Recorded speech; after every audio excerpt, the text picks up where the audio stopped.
games we play. Can we know that we're not dreaming?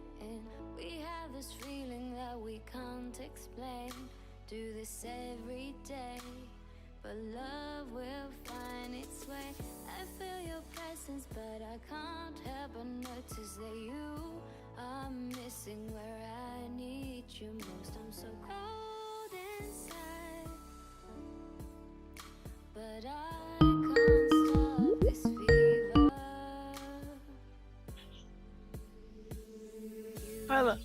Hi Larry, how are you?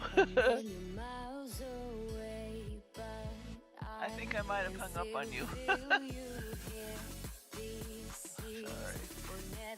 I need to mute the sound on your stream here. We're in this together. Hearing my voice once is enough. How you doing? I gotta get my coffee, but I'm here in the hood. There's 4 other people here. Okay. Well, they're getting in because of my invitations, which is great. My hood invitations.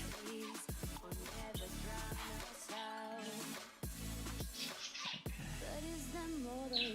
Yeah, we don't want your head taking up half the screen again.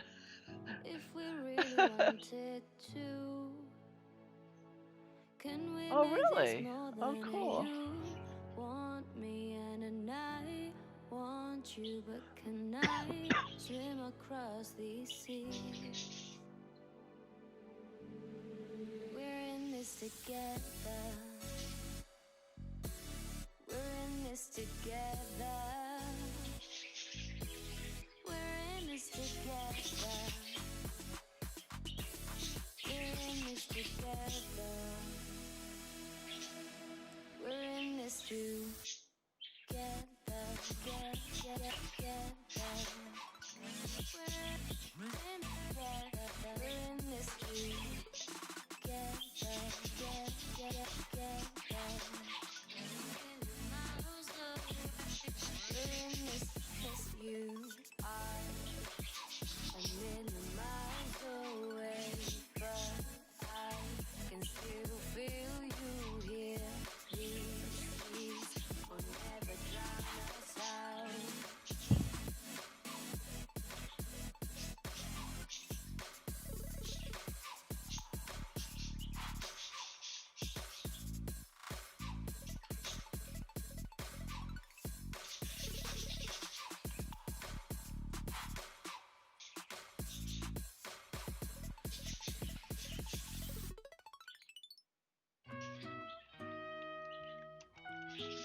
Oh my god, I never thought I'd ever hear MGMT again. But guess who popped up on the Yo Gabba Gabba Spotify station yesterday? She's late for baby yoga, but she's looking hella fly. Breastfeeding out in public, catching everybody's eye. With her brand new Orbit stroller and her probiotic smoothie. I hope was checking prices on that tasty vegan sushi. With that Adbusters mag and her artisan toast. She's always shopping local and avoiding GMOs. Scoping out the Lululemon infant line on her phone. Using Amazon Mom, cause she's always on the go. Watching Girls on HBO really takes her back to the Bushwick parties and the vinyl stacks. She misses Cafe Grumpy and Brooklyn Label. But when she's back in Franklin, she can never get a table. She remembers Luna Lounge where she passed out flyers for an underground band named Arcade Fire. Before Lena Dunham was successful and paid, Hipster Girl was on the L trying to find her way. Well, Hipster Girl grew up and got her MFA. Married with a mortgage and an IRA. Hybrid minivan up in the carpool lane. But Hipster Mom is doing okay. This may seem like a stupid question, but is breast milk vegan? Can I call you back in a bit? I have to Skype my lactation consultant. She looks so good when she shops organic, cause she cares about her baby and the future of our planet. But life has gotten hectic now that she's become a mom. Though the charter school waiting list isn't all that long, and the Mandarin immersion that they offer every morning combines a bit of Waldorf and a bit of Montessori. And the rooftop playground has an urban petting zoo with recycled wood chips and a Manhattan view. Cause her Greenpoint sublet had to go. Bedford got too crowded and she'd seen enough shows. So she married a designer and moved to Park Slope. Found a nice brownstone and they took out a loan. And her Etsy store has been doing great since Ellen Page Instagrammed her diaper bouquets. Before the Starbucks down on Union sold soy lattes, there was hipster girl trying to find her way. Well, hipster girl grew up and got her MFA, married with a mortgage and an IRA, hybrid minivan up in the carpool lane. But hipster mom is doing okay. Well, hipster girl grew up and now she makes it rain. Amber teething necklace that she bought fair trade. Vegan chocolate cake for baby's first birthday. And hipster mom is doing okay. Did you hear Jessica had an elective epidural? It's like she doesn't even care about the health of her newborn. How basic. No more TV on the radio, it's NPR, where she heard the interview in her husband's car with her ex-fiancé who had gone EDM. But ever since her wedding, it was hard to stay friends. And his co-ed hoodie with the dragonfly, she kept it in her closet as the years went by. Who's cried a night about? Asked Terry Gross. A girl I knew in Brooklyn, we were once very close. Well, hipster girl grew up and got her MFA, married with a mortgage and an IRA, hybrid minivan up in the carpool lane. But hipster mom is doing okay. Well, hipster girl grew up and now her world has changed. The vintage Slayer onesie has begun to fade, still on the second page of 50 Shades of Grey. But hipster mom is doing okay. Are you kidding? Of course I'm not going to let her wear pink. Didn't you see the Huffington Post article on Facebook this morning? Gender roles are so passé. That's why I'm siding with Blossom on the whole Frozen controversy. Have you seen Blackfish? It is so sad. There is no way we are ever going to have a birthday party at SeaWorld, ever. Do you think the gold iPhone 6 clashes with her indigo aura?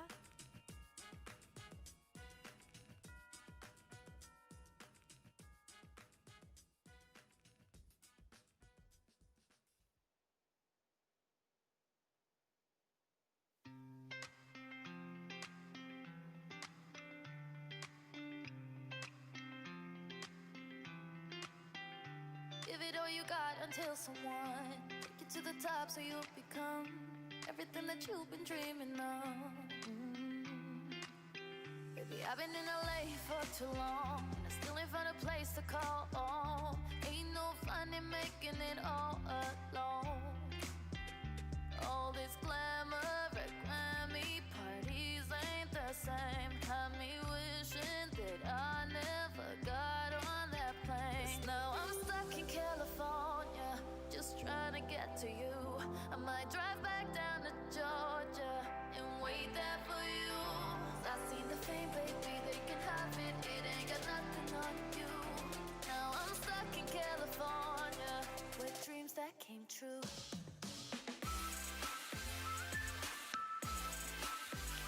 Okay, I've got my coffee, that's important.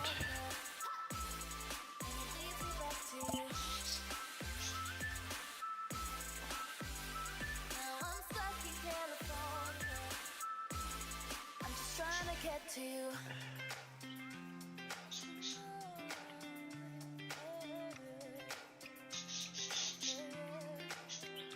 Look away my insecurities, replace it with a bottle of Hennessy.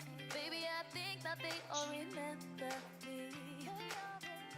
Mine ain't the same anymore. Sleeping on these hotel floors, thinking how could I have gotten this far? Ooh, all this glamour, Grammy parties ain't the same. Got me wishing that I never got on that plane. Now I'm stuck in California, just trying to get to you. I might drive back down to Georgia and wait there for you. 'Cause I see the fame, baby, they can have it. It ain't got nothing on you. Now I'm stuck in California with dreams that came true.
Oh my gosh, Raw was on Twitch. Yes, he is.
Come here.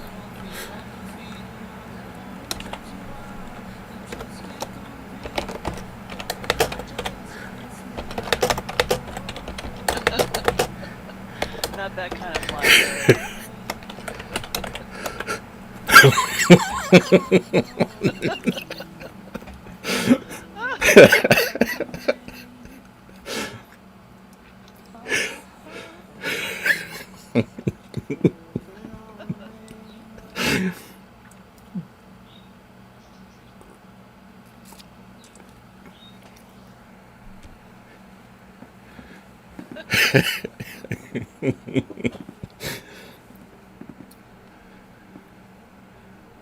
Well, we all pretty much look the same, we females.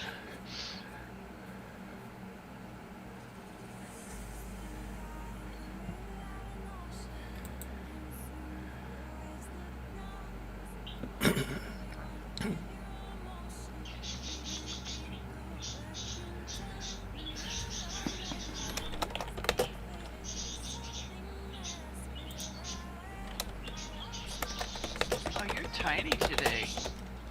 In Twitch.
Okay.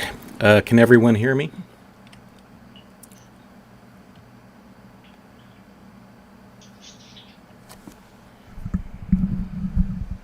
And this is CT hostess Susan. Can anyone hear me? And is my volume okay?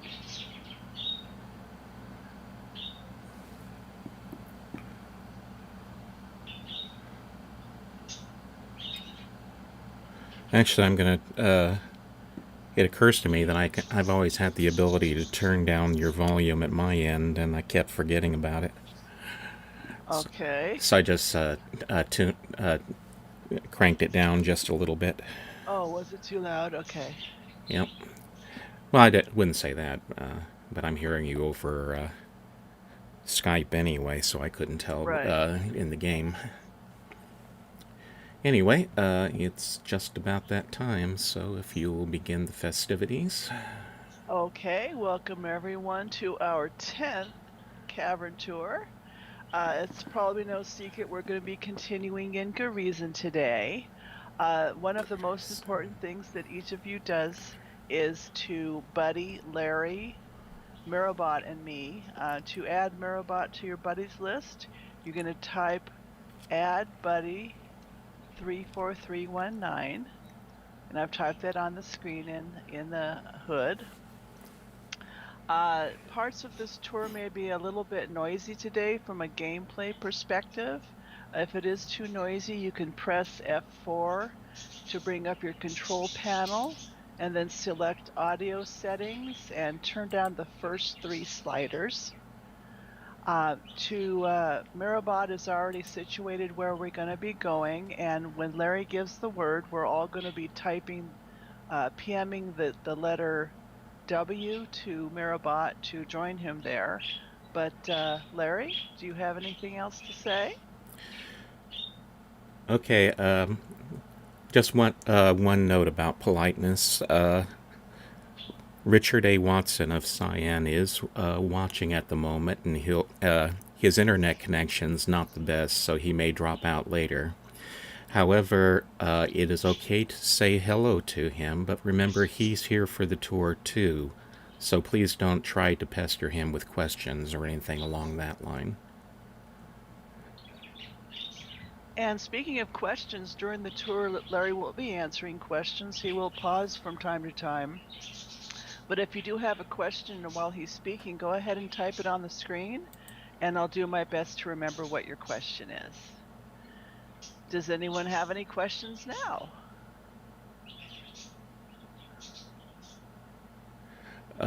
Jamie Merchant was mentioning a problem with checking for updates on the game. That is a known issue. The simplest way to get past that is to right-click the game launcher and choose Run as Administrator. That always seems to get you past the updates.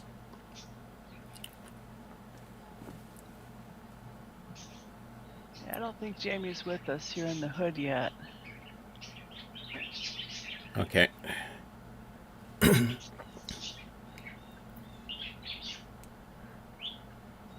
Should we wait for him, Larry, or?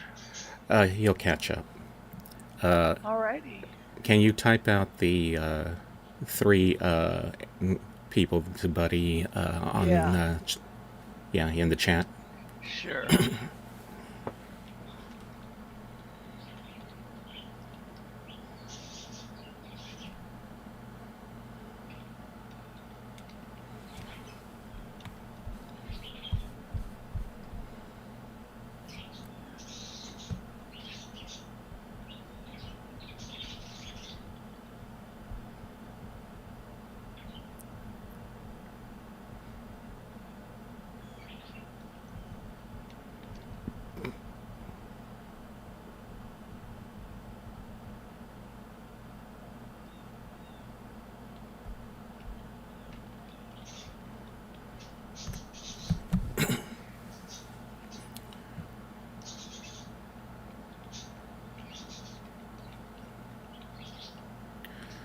Okay.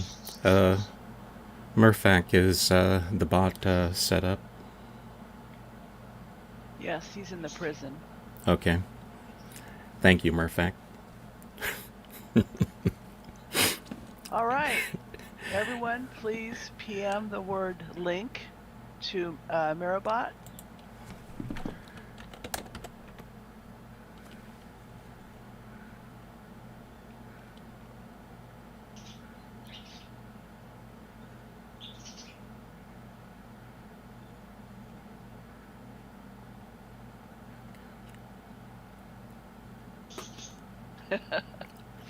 We're going to break him out, Ro.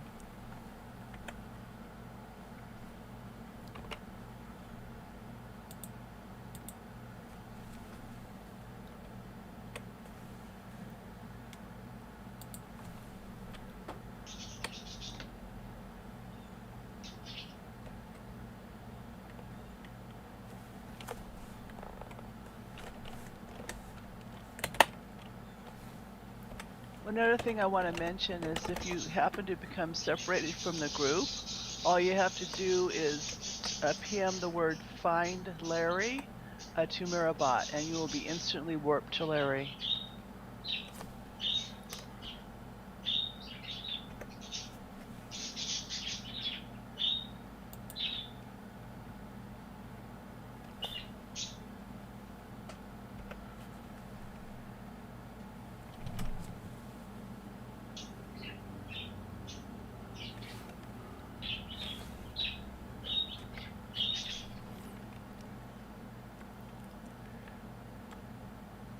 We've still got 5 people here. I'm herding cats.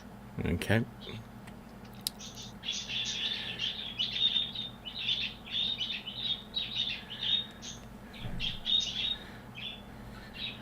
Today, of course, we are beginning in the prison level of the of Gahreesen 2.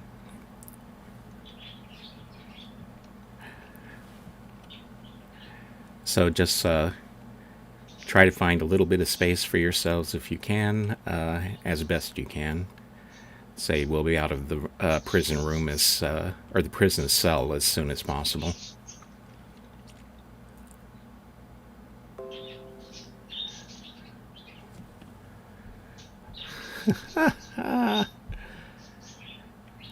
This is typical Microsoft.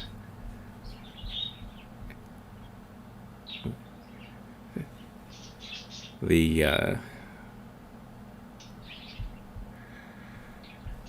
Windows updates on one of my computers decided that it just had to say it wants to restart. Hopefully. All right, you can go ahead and begin. We have 2 stragglers here. One's having a problem with Mirabot, and I'll counsel him through PMs. Okay.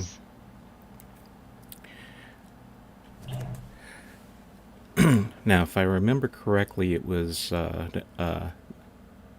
Nicholas White who wrote notebooks about Gahreesen 2, and what he had to say about the upper part of Gahreesen 2 tower. I'm not going up now, but we do know the upper portions were used as prison cells. Typical Denis technology. They had a single linking book that went to all the cells. Since the buildings was always rotating, a very complicated linking apparatus and timing mechanism was associated with the book. The timing of the link would determine which cell the person linked into. Apparently, it was very tight. Speaking of linking, this entire building rotating as well. Seems that most visitors came on the path from the well, although there were also books directly to this building. Had to be. It seems that many of them also used the timing mechanism to link into specific rooms. Looks like another new feature designed and built by these guys. One of many, I'm sure. I'm wondering just where the main research labs were, or better yet, where did everyone sleep or eat? Now, getting on to my own notes. When Gahreesen was constructed, a small high-security prison was included in the plans.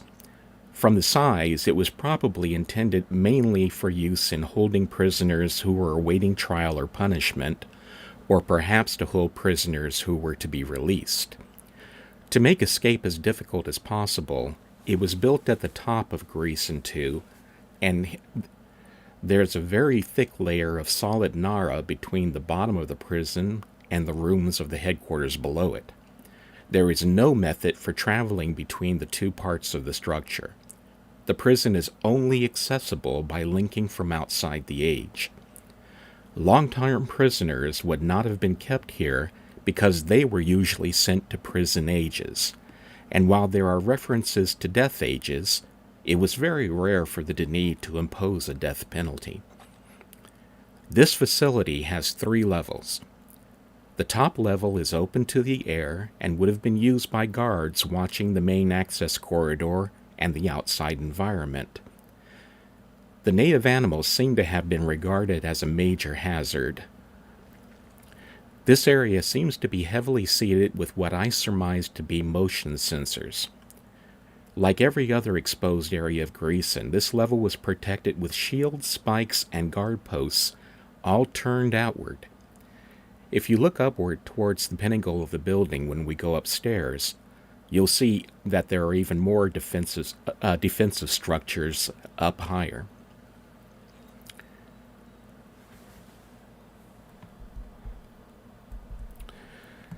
We are currently in one of the prison cells. If you look over towards the hatchway in the floor, and just above it, you will see what looks like... here, let me...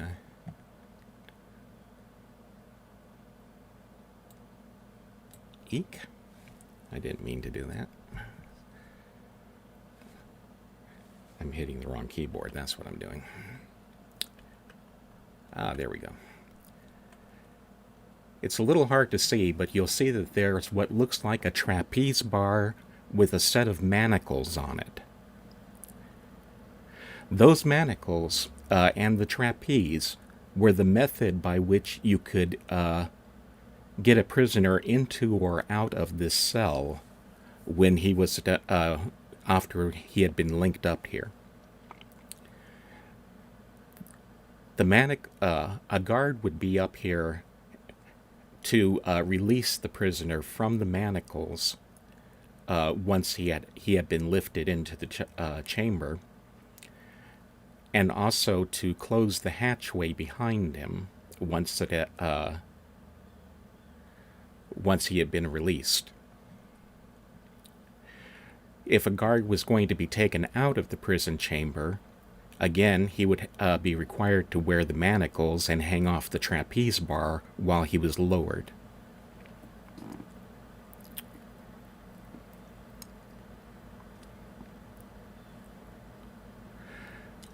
At the other end of the cell, there are 2 window slits in the wall which provide light and ventilation, but that and the hatchway are not the only ways down into the that you could put things into this cell. If you look down at the floor right next to the hatch cover for the manhole, you will see as there's a slot in the wall, and that was used to feed the prisoners. Food and drink could be passed through it from the corridor outside. And we'll be seeing that where the guard side of the that food slot a little later.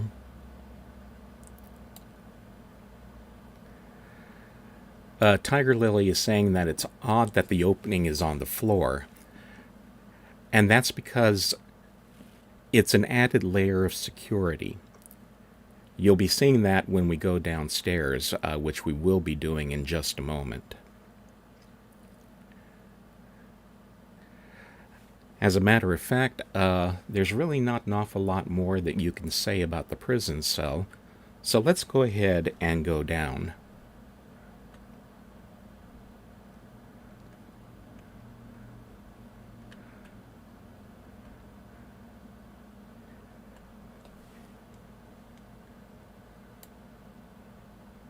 want us all to jump through the hole, or do you want Mirfak to warp us? Mirfak will be warping us to specific locations, but for now, jump down through the manhole, because I just want you to get a quick look at how the corridor is set up. Alrighty.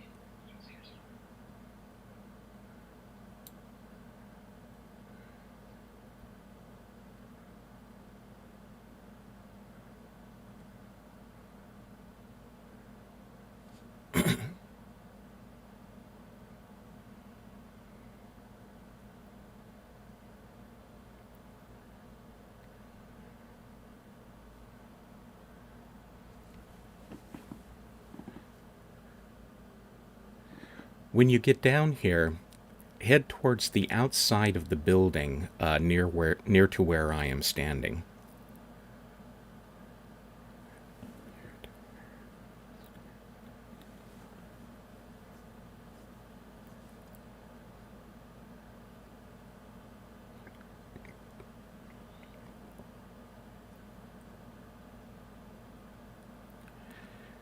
At this end of the corridor, there is what I call a radial corridor, which is to say there is one that goes entirely around the outside of the building. This corridor has bars spaced along it. There is another another prison cell corridor just a little farther in, which doesn't go all the way through. It just ends with the manhole into the prison cell that it feeds. Those bars could be retracted. And because you had those retractable bars, coming down into this corridor also restricted your motion. That made entering the cell and exiting the cell that much more secure. Once a person had been lowered out of the cell and had gotten to one of the radial corridors, such as the one we dropped into, they would then walk all the way towards the center, where there is another manhole that goes up to the next level outside the prison cells. If you care to see, all you need to do is walk over there and look up. You'll see that the one for this radial corridor is covered by a perforated grate, or a hatch. When a guard wanted to take someone out of their cells, they would be lowered down into this lower section. They would walk along to one of the radial corridors, down to the middle, and there the guards would have set up a ladder in which to climb up. That is the way one normally gets out of this level when playing the game. Mirfak, can you transport us to the first skeleton, please?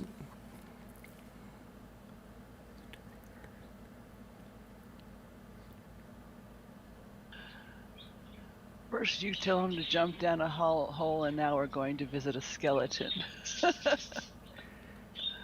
They go together.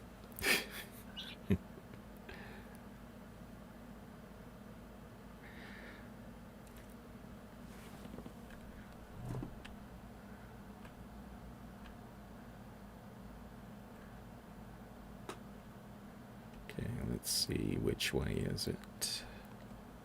Is it this one? Well, it is almost Halloween here in the States. Mm-hmm. So this is fitting. Okay, here he is, over on this side.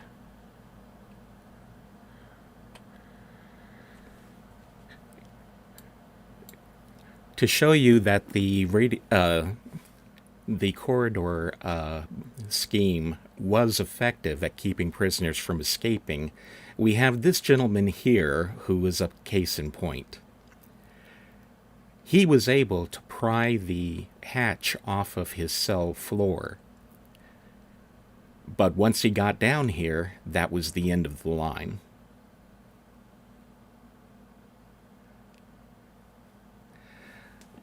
And let me...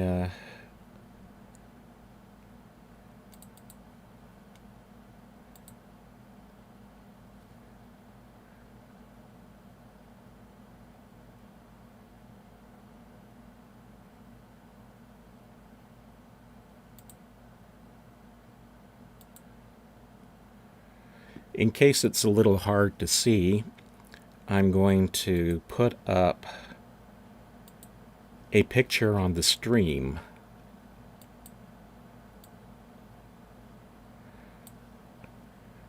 which should make it easier to see.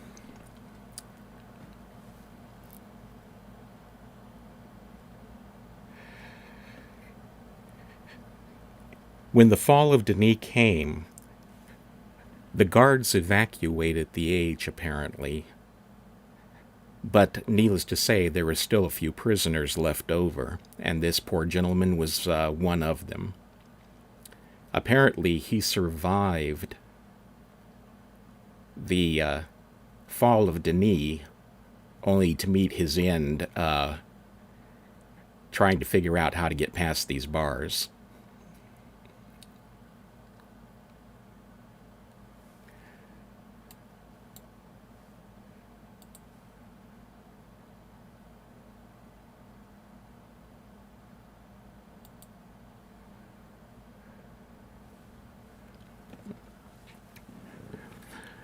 Okay, Murphak, can you take us to the second set of bones, please?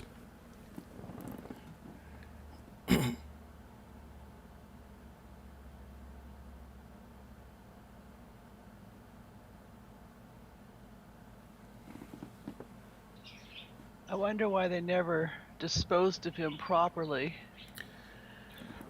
Presumably because, the Denis were not there to take care of him, and presumably the DRC were just simply not able to get into that corridor section.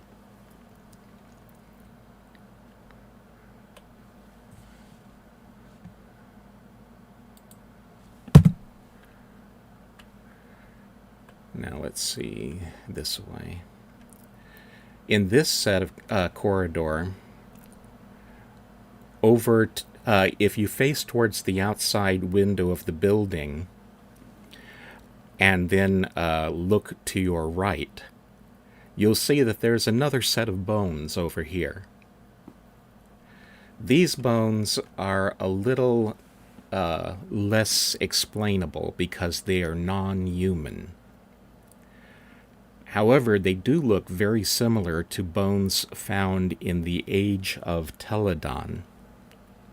So it's possible that they are part of a non-human species, or a non-human intelligent species, one member of which at least was also kept here in this prison. You'll also notice something I forgot to mention while we were in the cell is that there are bones on the floor in there as well, which also appear to be non-human, so we're not quite sure whether or not that was a non-human prisoner, or if they were placed there by Yisha for her own purposes.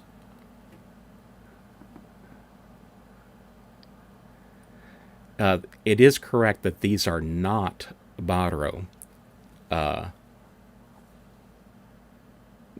They are much too large. The spinal column is much too large to have been a Baro.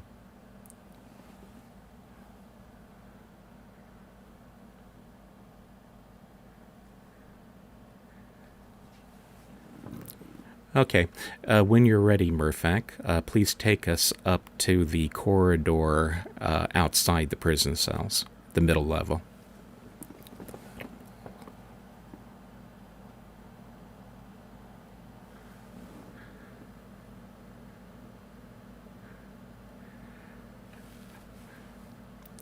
You're correct in both cases. The bones there are not Baro either. But that's a story for another tour.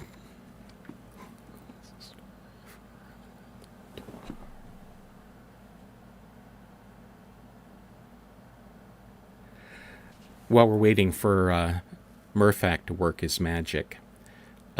Speaking out of character, Richard Watson, I gave him a private tour of Gahreesen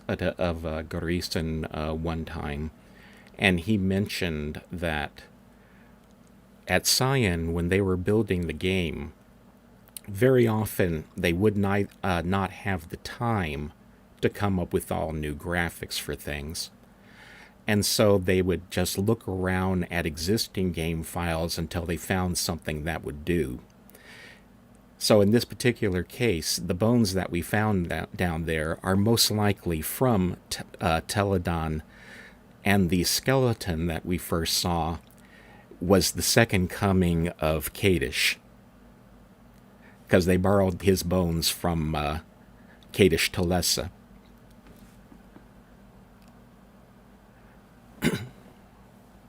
Malin was asking on Twitch if the bones could be food, but I don't know. That might just be too much. What do you think, Larry?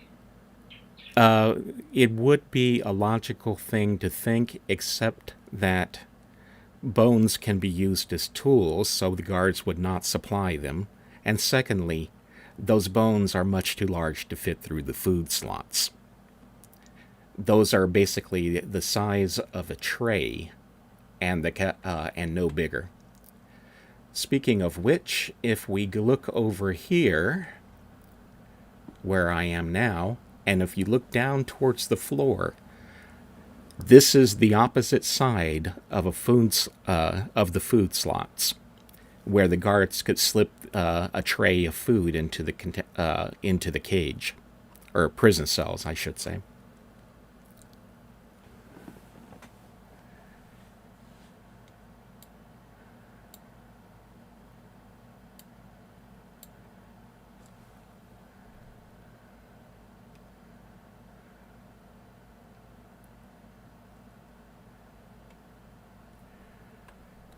And as you can see from the side of the food slot, there's no way that they could have fit those bones through there.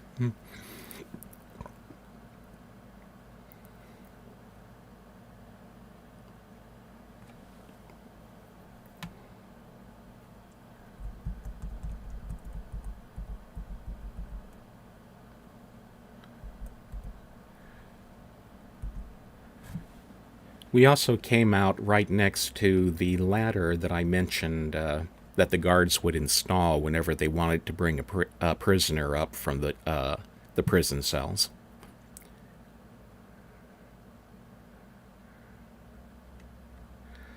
The next place we are going, of course, is the guard room, which is right over here and around the corner.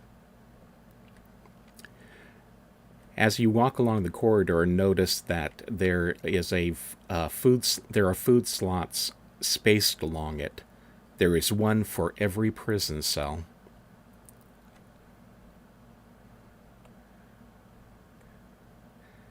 And it is in here that you can get a look at how the prison cells are laid out. The prison cells are, of course, on the same level as the corridor outside and this room. And if you look at the walls, there are two viewers which show an overview of this entire level. We are in the middle room. You can see the corridor outside the door to this room. And then you will see a number of oval shapes on the viewer. Each one of those is one of the prison cells.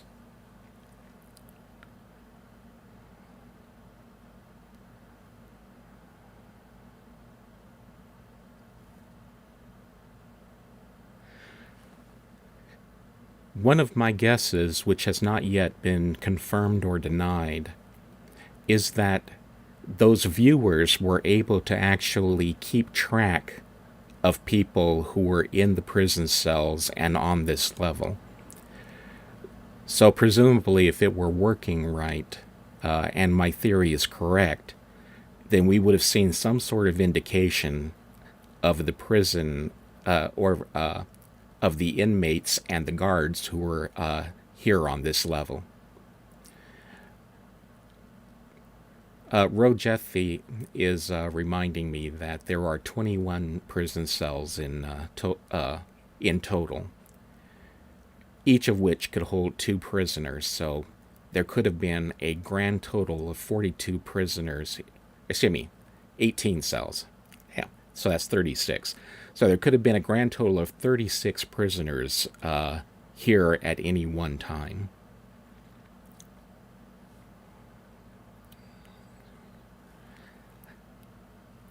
I have that in my notes someplace, but I'm not looking at it.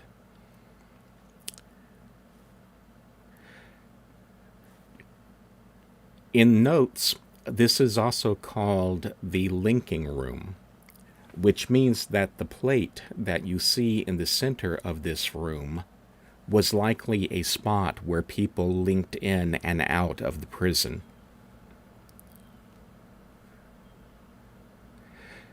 There's also a key dispenser on the far wall from the entrance, which may have been used for a number of things.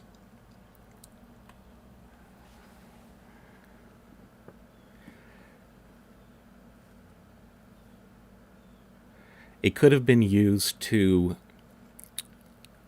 add the prison to the nexus of a newly assigned guard, although that's unlikely.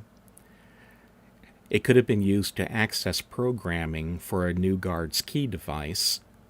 It could have been used to destroy a prisoner's key device, or perhaps to issue key devices to prisoners who were being released. There are no documents to clear up its purposes.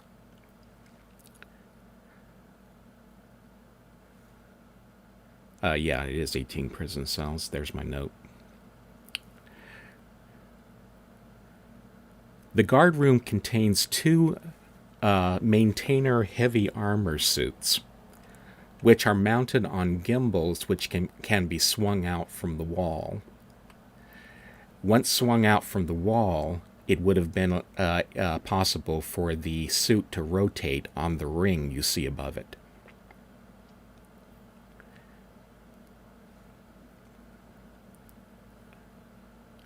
It's likely that they were only manned when prisoners were passing through. It is unknown whether or not maintainer heavy armor carried any sort of weapon, but it is possible that the guards inside the heavy armor had some sort of control to release a knockout or tear gas into the room. It's interesting to note that these suits have a different color scheme than ones you'll be seeing later on the main floor of the building. But I will note that the suit, you will notice, is studded with a number of red lenses, which are would be sensors of some sort.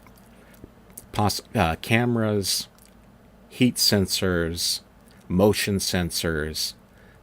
The possibilities are wide. However, we have never read anything that told us definitively what they were for.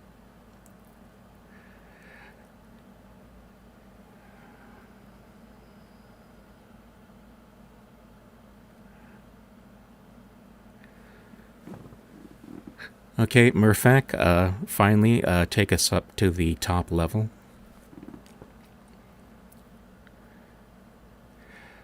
One thing to notice is that the legs of the heavy armor suits that we find here in Gahreesen are fixed. They're locked platforms.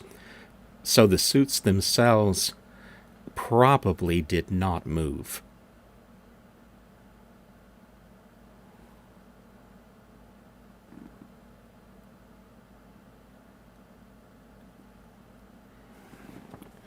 And this is the upper level of the prison. This level would have been used by guards who were keeping an eye on people moving in the corridor down below, and also to look outward. I had mentioned that if you look up towards the roof of this building, while you're standing out at the very edge of the corridor, the outer corridor. In fact, I'm going to run over there now. You will notice that there's a number of shields and spikes. And if you look upward towards the top of the peak of the building, you'll see even more up there.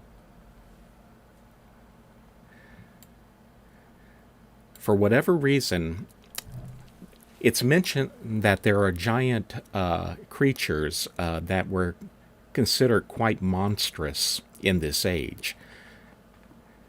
And because there are so many defenses on this building this high up, it's possible to guess that there must have been some sort of flying creature that was feared just as much. The corridors itself is lined with more camera. Well, actually, they're most likely to be motion sensors since they point towards each other. Although it's also possible that they could have been some sort of infrared fence. However, considering how far above the floor that they're placed, it's more likely that they are motion sensors.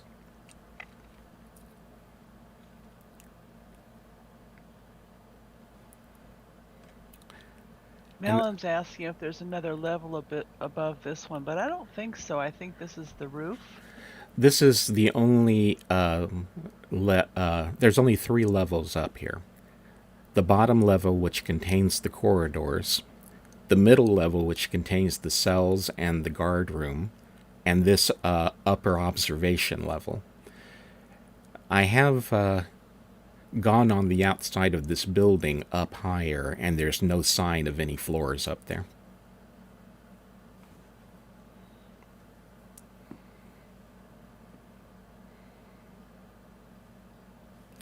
And at this point, I will pause for questions and answers if there are any.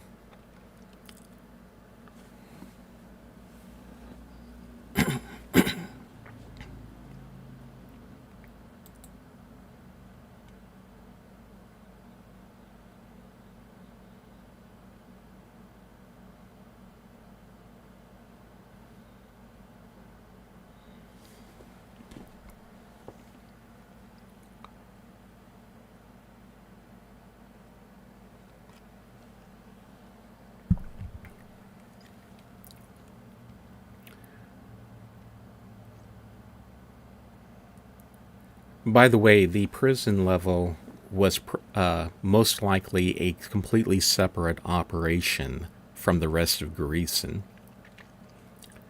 In other words, the prison guards that were up here were unlikely to belong to the special maintainer team that used the lower levels. Ethan has observed that the rails of the stairs, I guess the ladders that bring us up here, he seems to think they look like they're semi-transparent material. Do we happen to know what that might be? No, and I've never noticed that myself.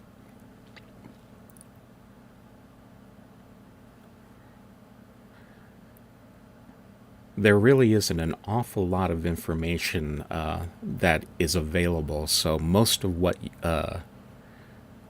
I know, for instance, about this level, I know because simply through very detailed observation and an awful lot of guesswork.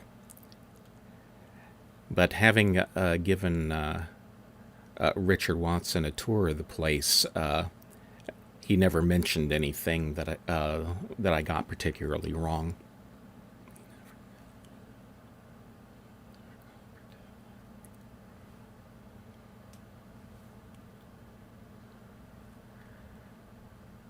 And is that for no other questions? I'm not seeing any.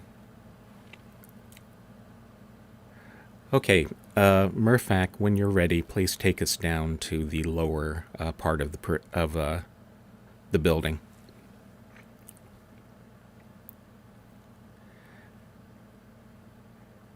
It actually was Jamie, because he told me a few things which unfortunately I can't share. So I got a little bit of privileged information out of the effort.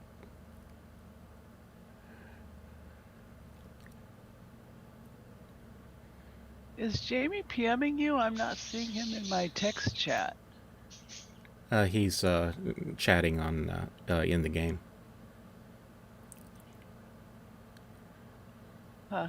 It's interesting. He's not showing on mine. Maybe it's because of his computer problems.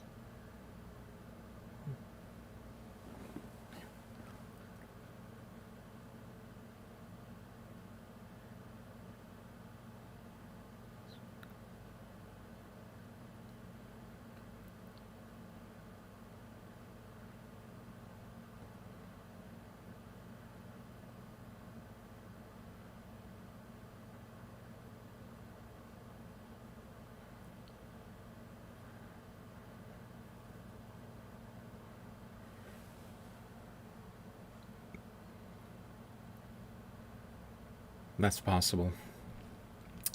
Jamie says that he doesn't have auto shout on, so maybe you were just too far away from him. Okay. And that looks like that's what it was. Now let's see, where are we? Okay, here we go.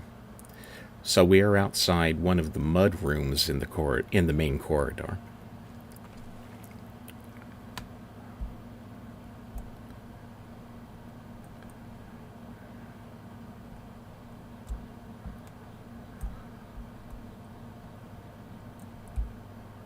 Excuse me, I'm scrolling back up to begin for this tour.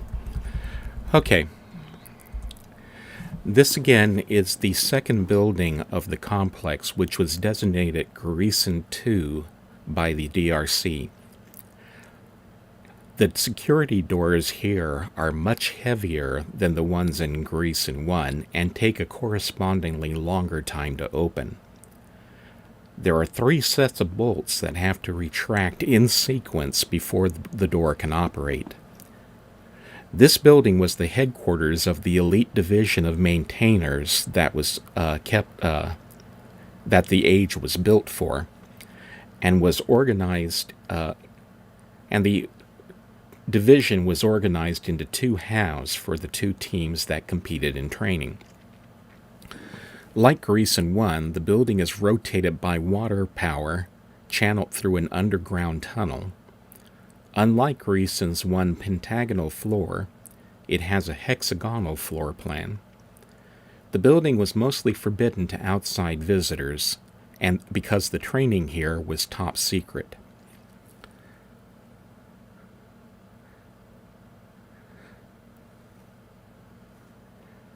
The doors here again are much more elaborate than in Gahreesen 1. They have what appear to be 3 motion sensors running down the center below the key sensor, and 6 locking lugs, 3 for each side of the door. All of the doors, outer and interior, use that pattern. Unlike the simple double doors that slide to either side in Gahreesen 1, the doors in Gahreesen 2 have 3 sections. The large upper section slides upward and the 2 lowers go to either side. When you first enter the building, you wind up in what are called mud rooms. So named by it was Simpson who did the write-up here. Simpson called them mud rooms and said, "I'm not sure what to call these things, but they remind me of mud rooms, so I'll call them that. Not much here. Looks like each bridge has a mud room attached to it with another group of doors, etc. There doesn't seem to be any kind of decompression or contamination that went on here. Really, they seem to be nothing more than another spot for another set of doors, another security location." Something to note is that doors in this area cannot be opened simultaneously. When you come in from the outside, You pass from one door into a type of airlock. Once the doors behind you close, then an inner set of doors open and you can pass through into the mudroom. And then, once those doors have closed, you can proceed to the set of doors here that open up into the corridor.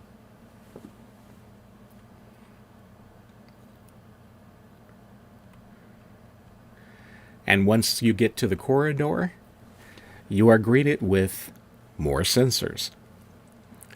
They're spaced everywhere, especially at the intersections. Malum is asking, can two players go in simultaneously in different doors? That's a question that I don't think anyone's ever answered because I don't believe anyone's ever cooperatively tried to open different outside doors and enter them. So, if you can get together with a buddy or two, maybe you can answer that question by all trying to go through the outer doors at the same time.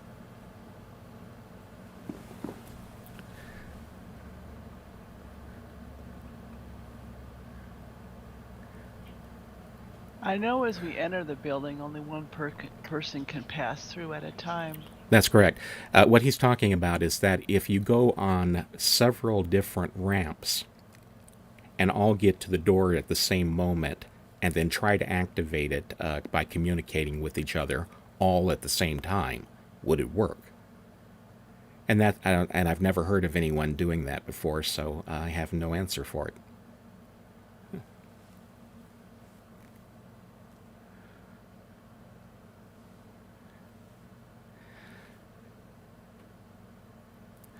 Now, the first thing that you run into once you get out of the mud rooms is the ring corridor that we're in right now, which, as I mentioned, is studded with sensors. If you look down the corridor, you'll notice that there are a lot of projections. I've never counted exactly how many of them. But they look a little bit like large bins. They have a greenish white light at the top, a red light down near the bottom that may be a sensor, and some sort of markings. And each one has a number of perforations in it, at least 4. No one's ever offered a reason for these structures. My own guess is that given the level of paranoia that was displayed in this building, it might be possible that those are reservoirs for some sort of gas, which would be released into the corridor if an unauthorized person was detected. However, that's pure guesswork on my part, and I've yet to hear an actual explanation as to what they might have been.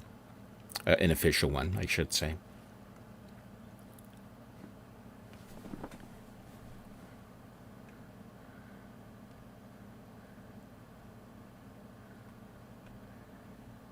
Now the question I'd like to know is, which room are we outside? Okay, this is one of the training rooms. Okay, if everyone will follow me into this room that off of the corridor, that intersection we came in.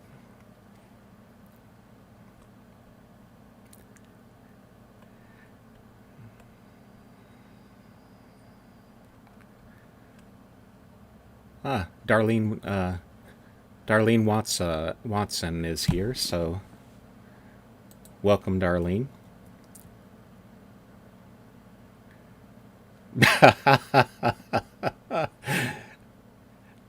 I just noticed that in the stream chat, Rawa asked, I have a question. If no one else does, where did I put my glasses? And Rawa, my best guess would be the last place you had them.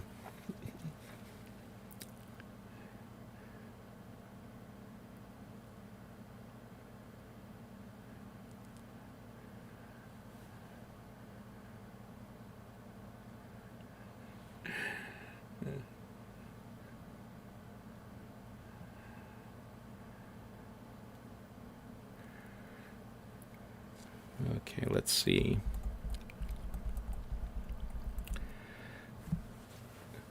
Simpson also called this a training center and said, I was going to go through the rooms here, but after making a quick interview, I think I'll just start with the entire thing.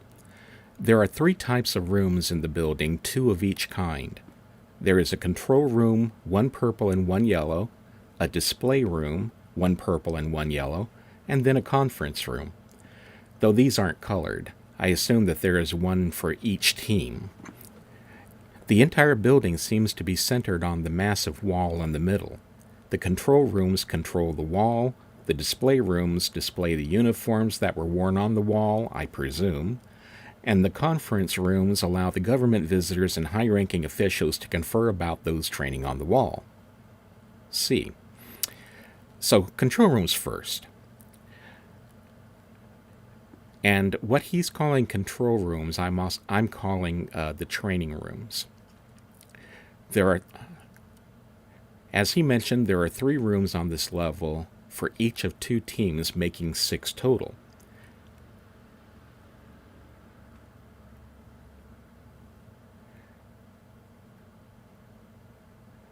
So we'll start with what he calls the control room, which is the room we are in. I'm not going to go into controls for the wall in this dock. I'll let Laxman do that at some other time. Regardless, the panel here obviously controls the wall. The wall was used for training as well as testing of various suits. I believe the control room can get pretty hot, cold, smoky, or anything else I can imagine pretty quick. It was a competition. Whomever could get to the top the quickest. Teams would set up the obstacles and members would race. There is a side tunnel that provides access to the display rooms from the control room. And the reason why I call these training rooms is because in addition to having the controls for the wall, there are 4 devices found in each of these rooms that appear to be virtual reality training devices that move to simulate being in a hostile environment. These were probably meant to allow maintainers to practice using heavy armor suits without actually going into another age.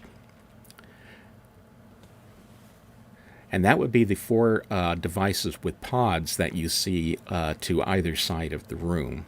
You'll notice that they are on large moving mechanisms.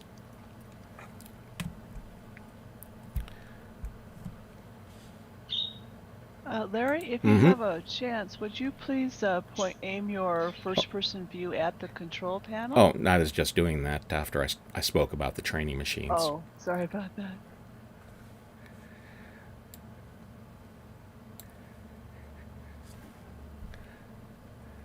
At the far end of the room, of course, is a viewing window that overlooks one side of the training wall. There's a chair and a control panel here that allow the operator to set up obstacles on the opposite side of the wall to interfere with the other team. It's been said that the 2 operators could also introduce atmospheric and weather conditions to simulate other environments as well. As he mentioned, training on the wall appears to have been a competition between 2 teams to see which team could overcome the conditions and obstacles and reach the top first.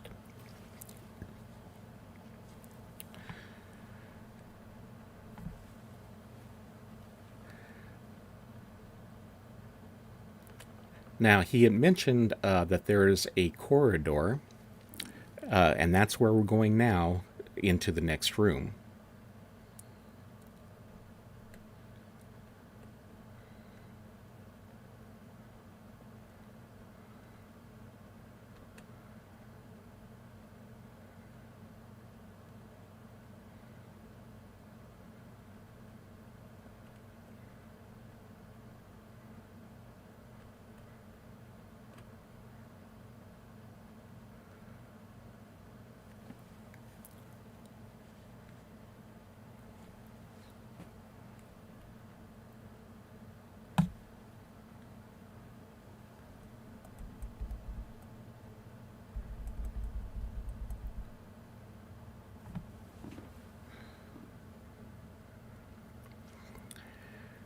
What Simpson had to say about this was, not sure that these were originally display rooms, or maybe they were. Either way, there are quite a few old maintainer suits in here.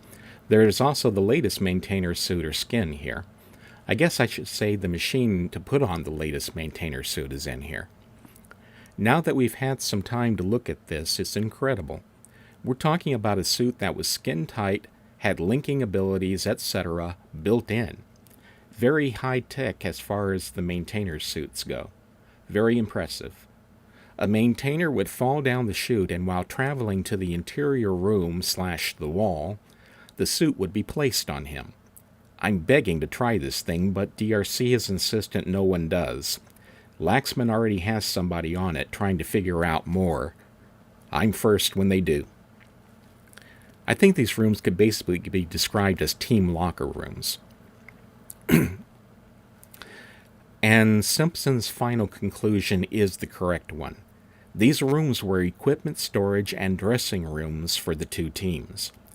The niches were meant to hold the maintainers' individual armored suits when they were about to enter the wall. They would change out of them down to their skivvies and then go into the machine that's over to my left against the inside wall.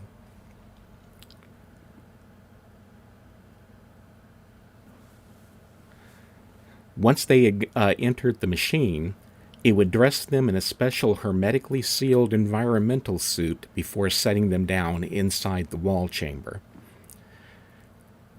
The maintainer's armor that you see to my left, which is right here,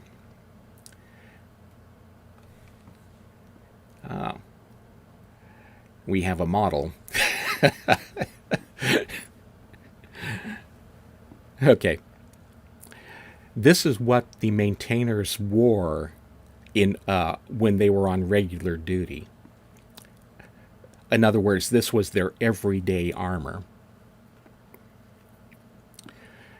This particular set was left in this niche when the fall caused the deaths of the majority of the Denis. Its owner may have died before he could get to it. Note that the helmet is identical to the one found in the locker room in Gahreesen 1, and also one found on Sharper's desk in Teledon. In the next, at the other end of the room, over near the outside door, you will see another one of the heavy armor suits like we saw upstairs in the prison. However, this one is not mounted on a gimbal.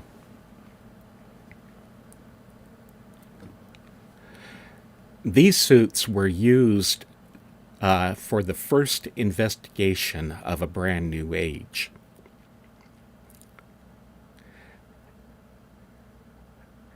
We know that this armor was used for extreme environments and possibly was also used to guard critical locations. Again, on this one, the leg section is immobile, which may mean that it used a levitation system to move, but more likely it was just intended to remain stationary after linking. Another version of the armor shown on the map of Teledon and Baroglis in Netterkimo appears to have moving legs. And if you'll give me just a moment, I'll show you an example. Let's see, where's my mouse cursor? There it is. Would this be the one that was basically just an environment suit, just in case the environment was hostile in the New Age? I'll explain that in a moment. Right now I'm looking for a photograph of the other type of heavy armor. Let's see. Here it is.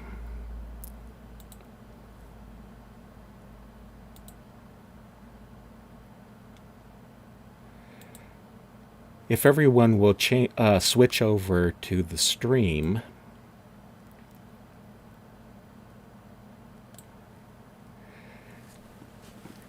I'll show you concept art for another heavy armor maintainer suit, which was meant to be mobile. You'll notice that unlike the one that we have here, which only has sensors, this one actually has manipulator arms.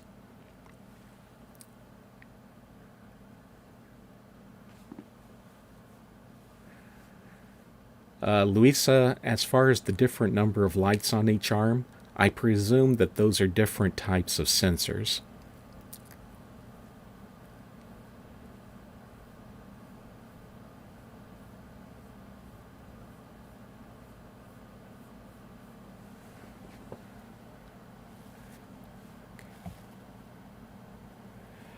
There is also another piece for the regular maintainer armor, which I'll look up for you.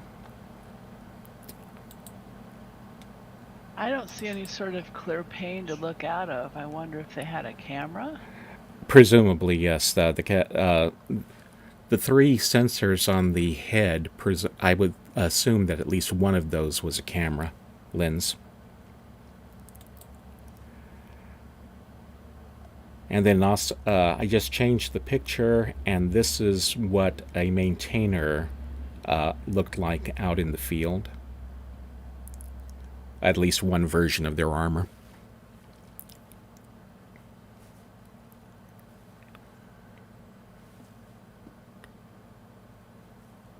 I don't know if you all remember during the tour of all the guild pubs, Larry mentioned during the Guild of Maintainers pub that the maintainers were related to Gahreesen, and here they are.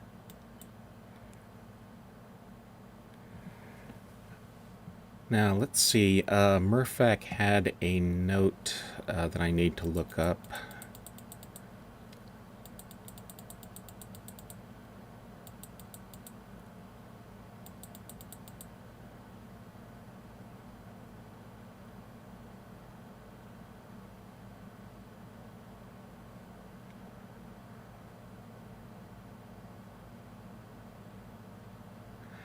Okay, now if you look at Murphak, he's put on one of the environment suits so that you can see the difference. A lot of people in the fan community originally guessed that that suit was the normal maintainer suit. However, that's not true. They were only worn when they were going into the wall chamber, and then once they exited the wall chamber, that suit was automatically taken off them. So it never left control of this building unless a maintainer was wearing it inside of the wall chamber.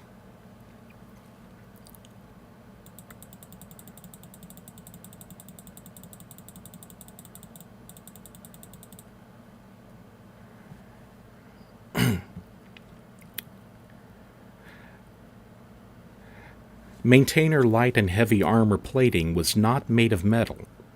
Instead, it was made of Gahreesen, a dense yet lightweight extruded stone that was developed by the Guild of Stonemasons in Denis year 5236, which would have been 2421 BC. The Guild of Maintainers began constructing armor made of Gahreesen in Denis year 5473 or 2184 BC. That innovation allowed the Guild of Writers to be more experimental when writing new ages, since the maintainers sent to evaluate the ages were better protected from harsh or potentially fatal environments. The heavy armor suits are studded with sensors and measuring devices, and the first maintainer to link to a new age would wear one. If he found that the conditions were hospitable, a maintainer team in light armor would follow to begin the full investigation of the age, and also to establish a likely place for the zero mark. According to the Book of Denis, which was an account of Atra's search for Denis survivors, there was an emergency linking system if the age proved to be especially dangerous. Going by the description from that account, the suit had two linking books located in the arms section. They were placed so that they rested below the hands of the maintainer. And then they would have a special membrane which sat atop them that prevented him from actually making contact with the books. To either side, there was a small gas canister which contained an agent that would dissolve the membrane that was protecting the book. When the maintainer was ready to link to the new age, he would trigger the first gas canister that covered the linking book to the age, allowing his hand to come into contact with it. The second gas canister had a timer which was set off which started up once he had triggered the first gas canister.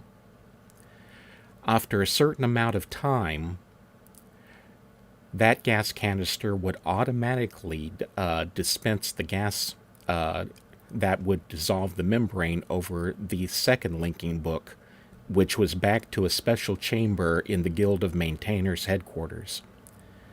That room would have been sealed in case he brought back anything with him that would be considered hostile or dangerous. That gave him just enough time to get some preliminary readings of the age.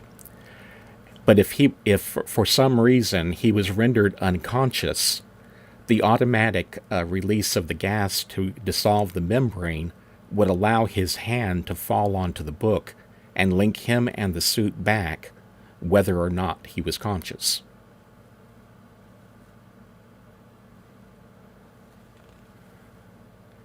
That allowed the maintainers to rescue him and to salvage the suit, no matter how damaged it might have been.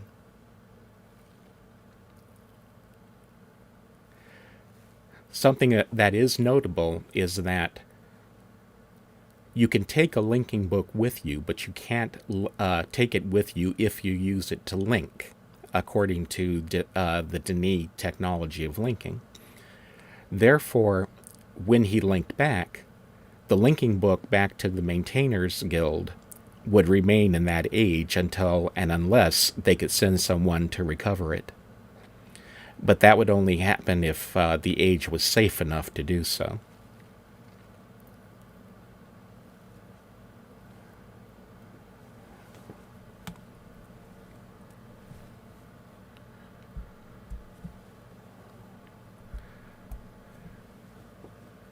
And the final place that we are now going to go is to take, on this level, is to take a look at one of the conference rooms.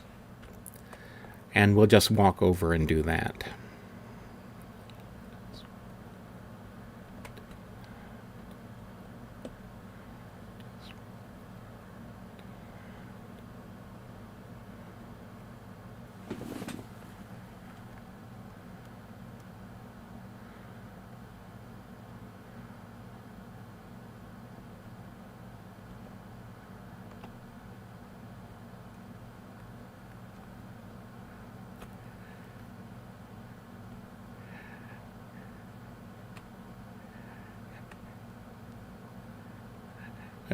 Jamie's noting that if there were life forms of living lava with lasers for eyes, they could find a Maintainer's linking book. Of course, if they were living lava with lasers for eyes, the first time they touched it, they'd burn it up.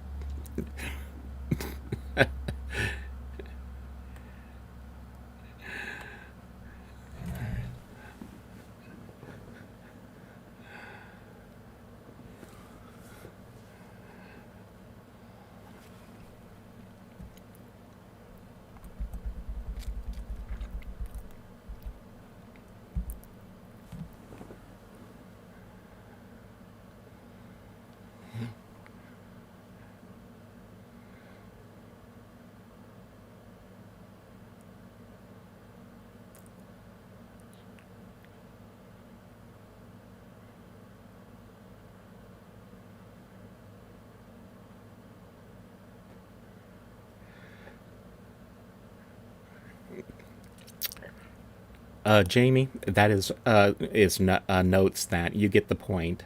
That could be very dangerous to leave these things lying around.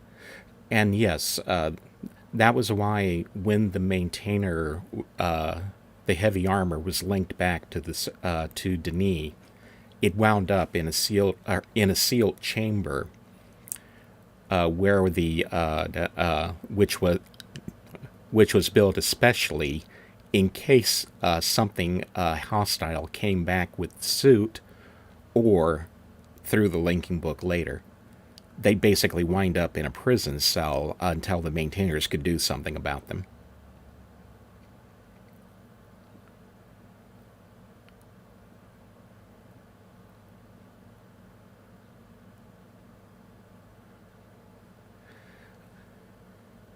Okay, speaking about the conference room, Simpson said, "Well, I guess these rooms are where the bigwigs sat down and talked about their maintainers.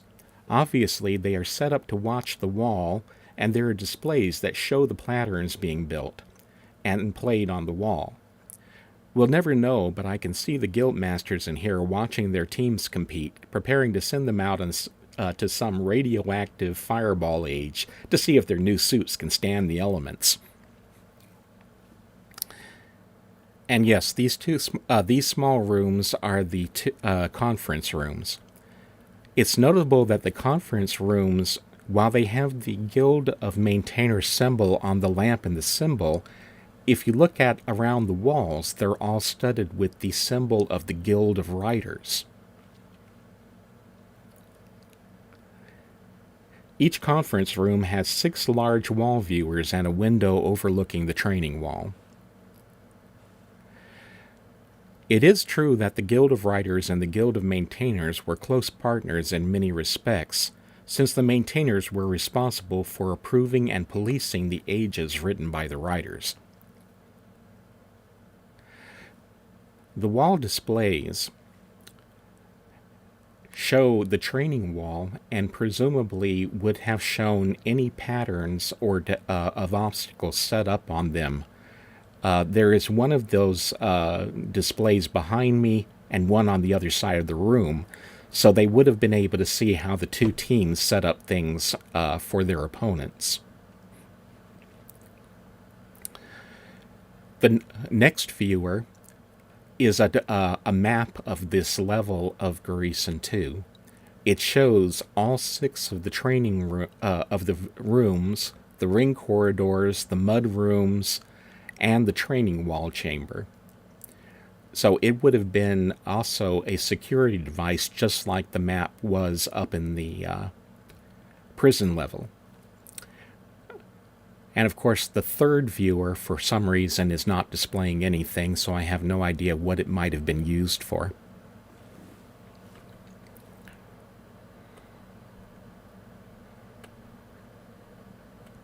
I see that the 2 on this side of the room are also blank.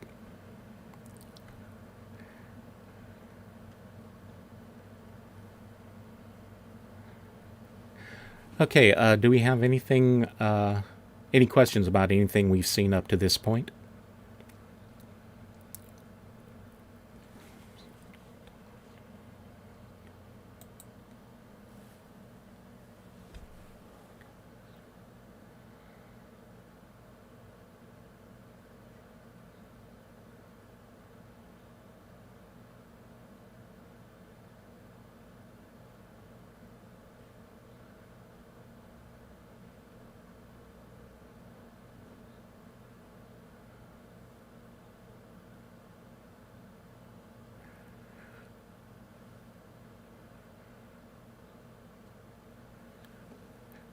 Yes, this would have been just like, with the possible exception of the 3 that are currently lit, the other ones would have been viewers just like the viewers that we have in other parts of Denis, such as the neighborhoods and so forth, the guild pubs and so forth. So you could put pretty much, they would have been able to put pretty much anything they wanted to on them.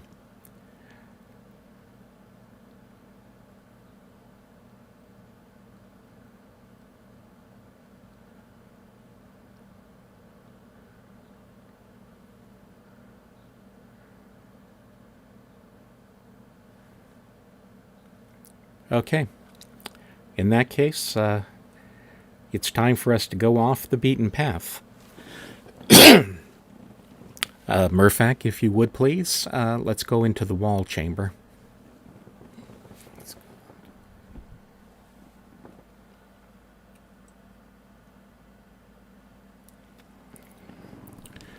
That's a good question, and it's the same open question that I have about the security maps, whether or not you would have been able to see anything on them if they were working properly.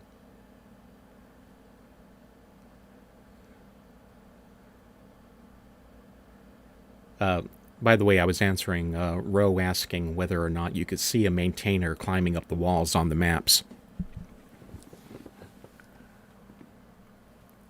Now, important.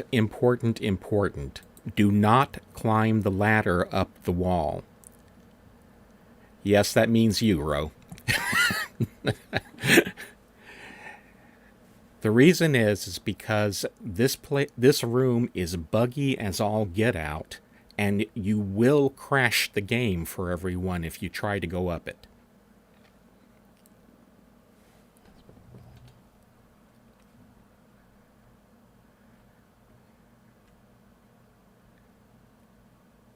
I asked Murphak to try and block that off if he could, but I don't know if he did or not.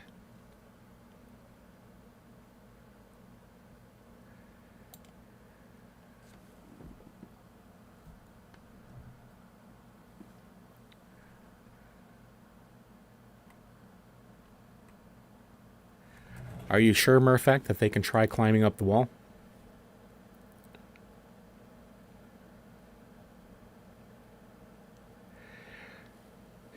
Okay.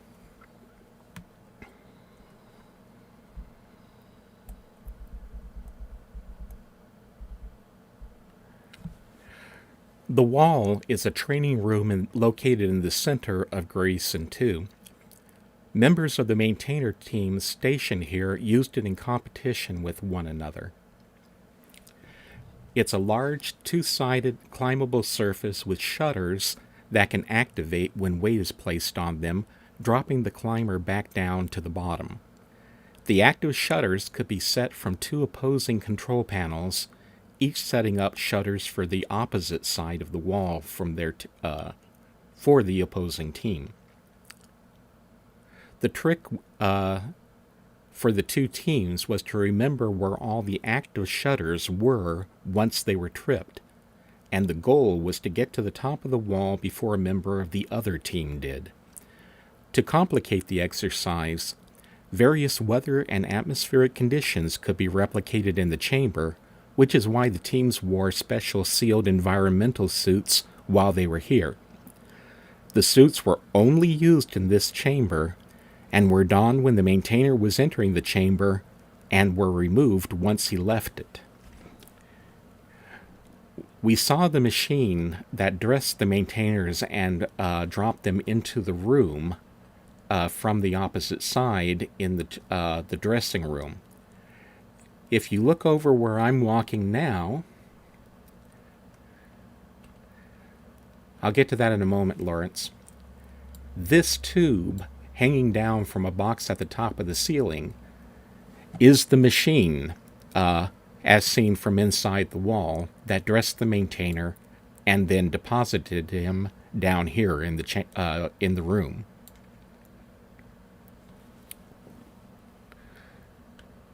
There were two ways to exit the room.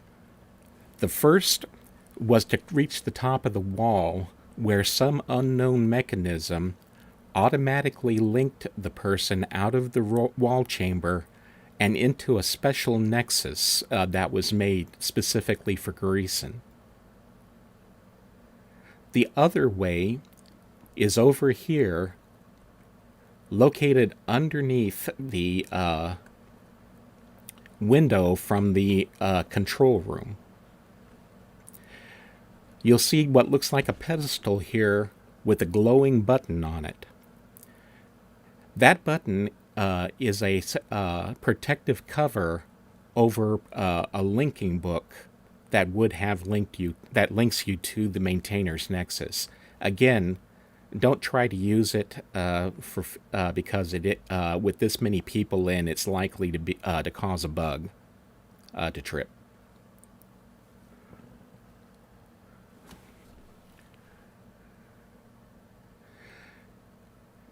I was asked earlier if the thing I'm standing on right now is a drainage grating, and you'll notice that there's two sets of them in the room. And yes, that is precisely what these are. These are floor drains. This room, when in operation, we mentioned earlier, could be set up for any type of environment, whether it be fire, rain, high winds, extreme fog, you name it. Any type of hazard that a maintainer was likely to run into when he went to a new age, they tried to replicate in this room. If you look at the floor, you'll notice that there are a number of scars and soot marks and burn marks all over it, including what look like a couple of possible blast marks from the extreme atmospheric conditions that they replicated in here.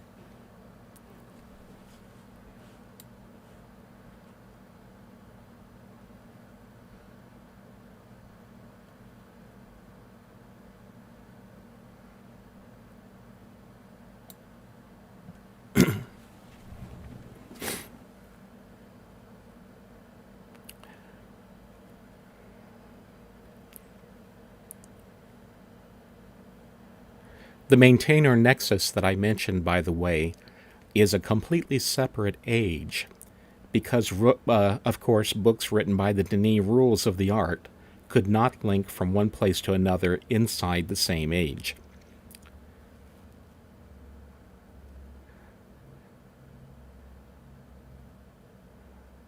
The wall was activated and improved for Explorer use by the DRC in January of 2004, but technical problems arose very quickly that had somehow been missed during the testing phases of restoration.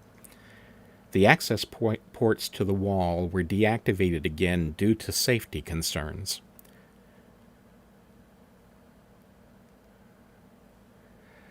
There is possibility that volunteer engineers who are working on repairing various issues with the Aegis and Denis caverns might someday be able to fix it, but the DRC is no longer making an attempt due to their financial collapse.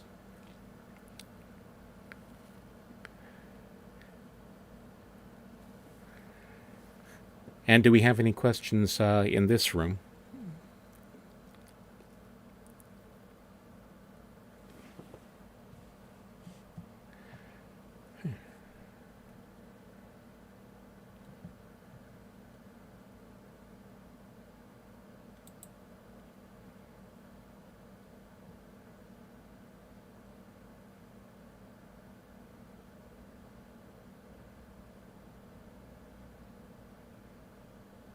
I never noticed this before, but it looks like the floor is sloped up on this side, unless it's an optical illusion.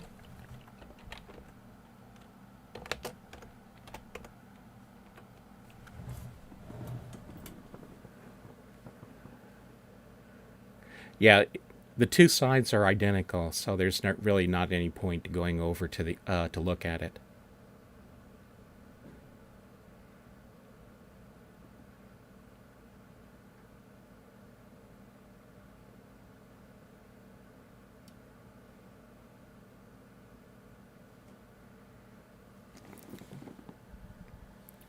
And what time is it? 1:23? Actually, we're doing very well on time.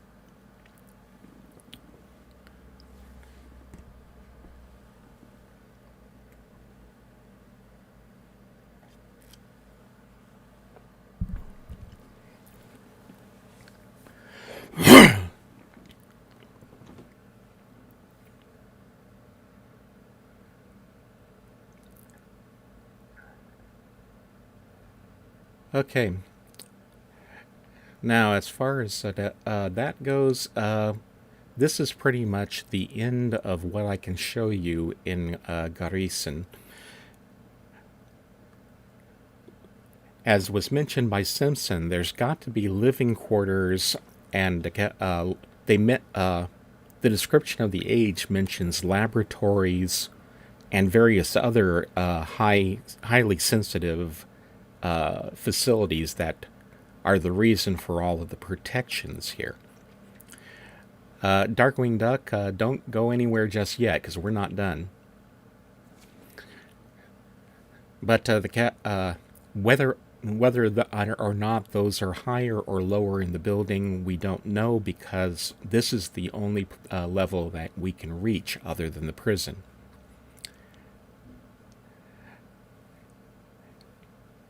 Anyway, so it doesn't look like we have any other questions, so Murphak, whenever you're ready, take us to the Nexus.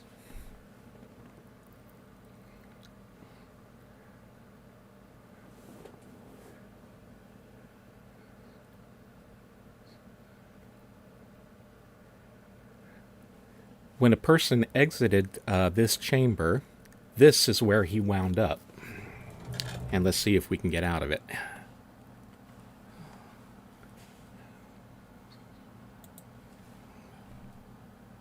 Yes, excellent. This is a special version of a Nexus that was designed for the maintainers. Once you linked out of the wall chamber, this is where you end up. In the center of the room, you see a shaft, which is actually an elevator. When you first link in, you are at the bottom of that shaft, and the shaft contains some sort of mechanism which removed the maintainer's environmental suit that you were wearing and dressed you back in your original clothing. Then the elevator would rise up, and you would be able to exit into the room proper.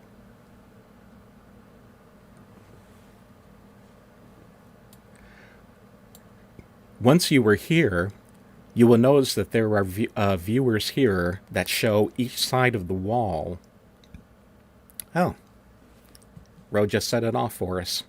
Or excuse me, I take that's Cadio? Any case.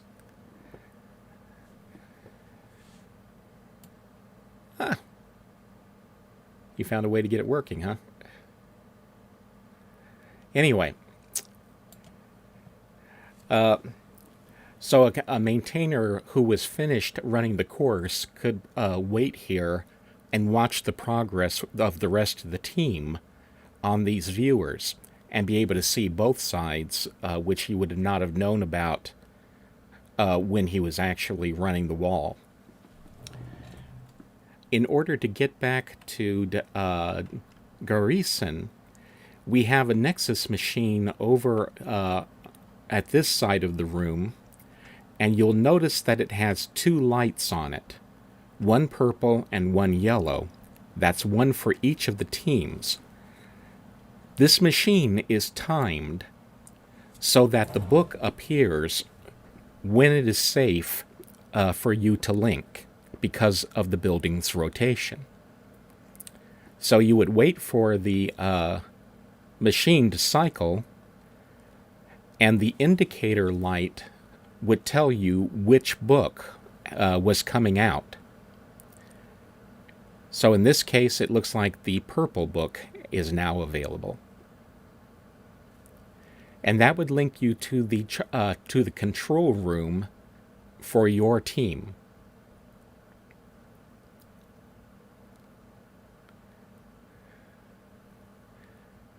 So next, the next book that comes out is going to be for the yellow team. I did test those two books, the purple book and the yellow book, last year, and they do actually link you to the control room. Yes. But I do not recommend that anyone does that now. We don't want to crash.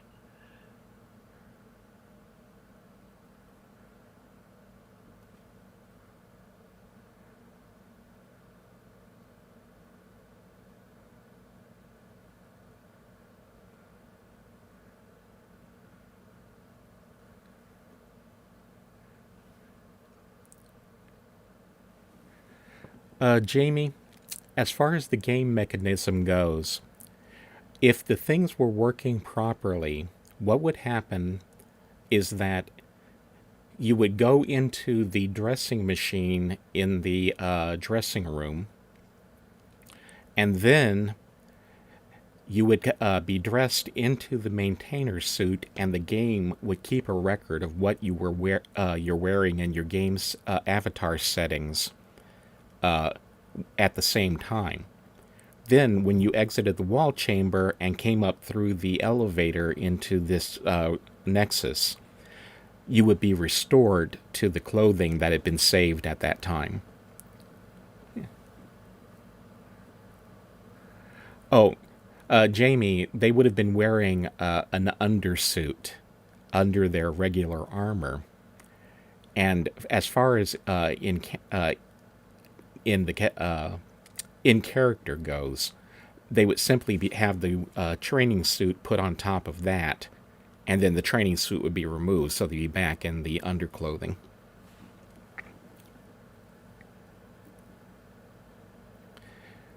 By the way, what happens now if you use the linking book and come into this room through the elevator? Because there are no saved settings from entering the wall chamber, you wind up with all of your game settings and clothing stripped from you, and you wind up with a generic avatar that you have to go back to the closet and redo.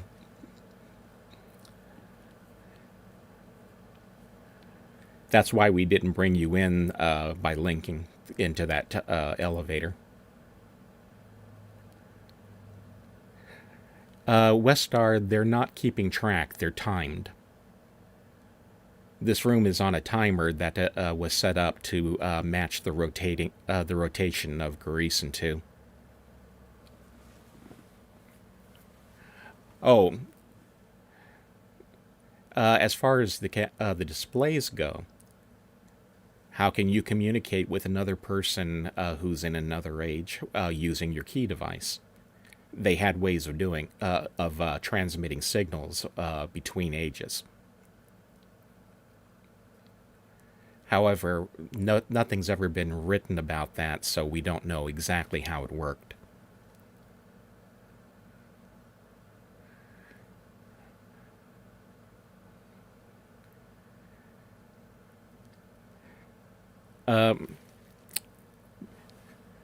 Mirabot actually does have a method for doing the same thing, but it's a little too cumbersome, so yeah. So I didn't mention that.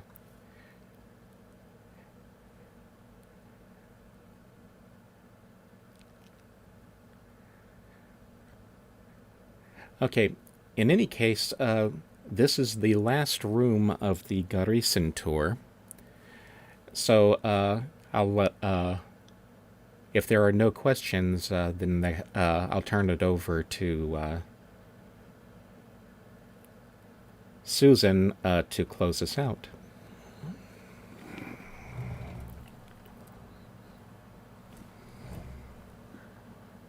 Are there any last questions for Larry? Kever is asking how many books are here, and there's just 2. One that takes you to the to the control room for the yellow team, and one that takes you to the training room for the purple team.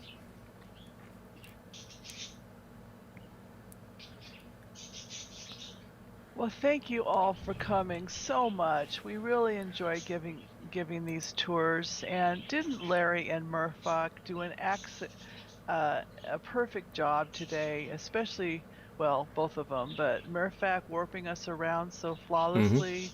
Larry with a wonderful explanation of this age, very thorough. I really do appreciate these 2 gentlemen. Let's all give them a huge hand.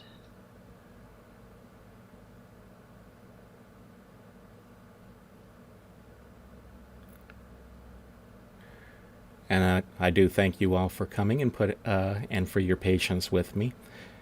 This has to be one of the smoothest tours I think we've ever run in Gahreesen.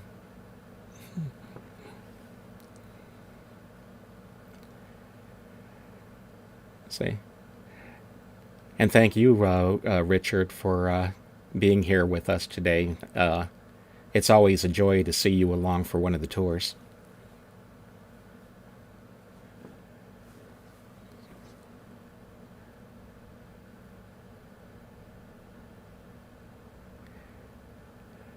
And by the way, I hope this isn't the only time that you take to talk to your mother.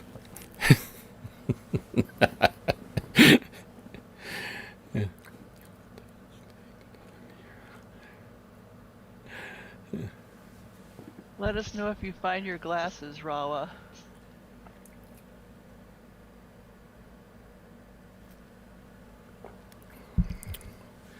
By the way, don't forget that there are other events in Cavern today.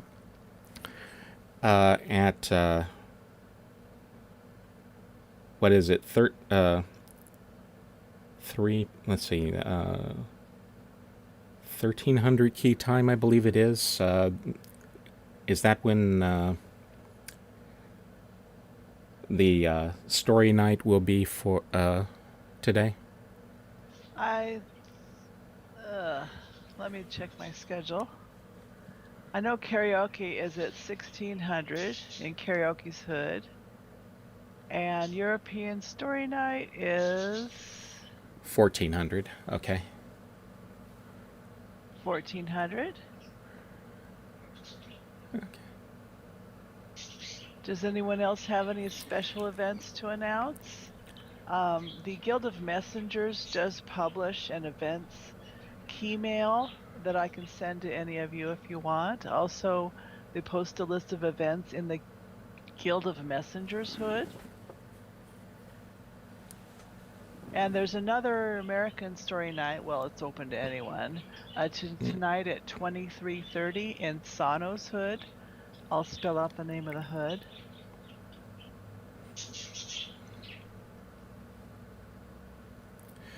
Goodbye, Richard, and hope I see you again next month.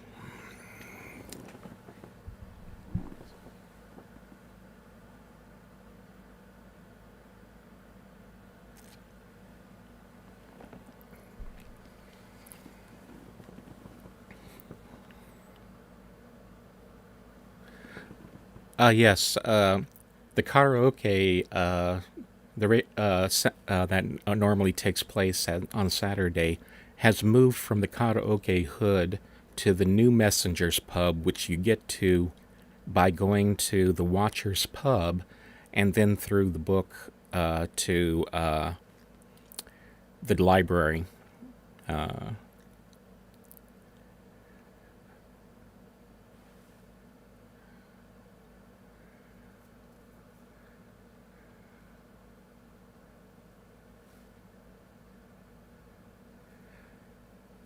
And since there's not an awful lot that we can do here, because there's nothing outside of this space, we won't hold a playtime after the show today, so we'll just be closing things down here.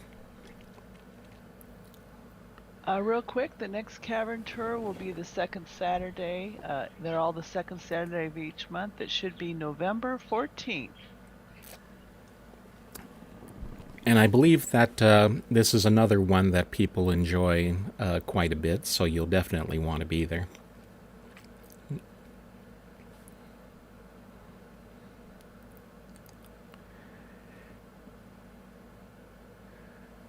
And this is the point where I believe I will end the stream. So, goodbye, everyone.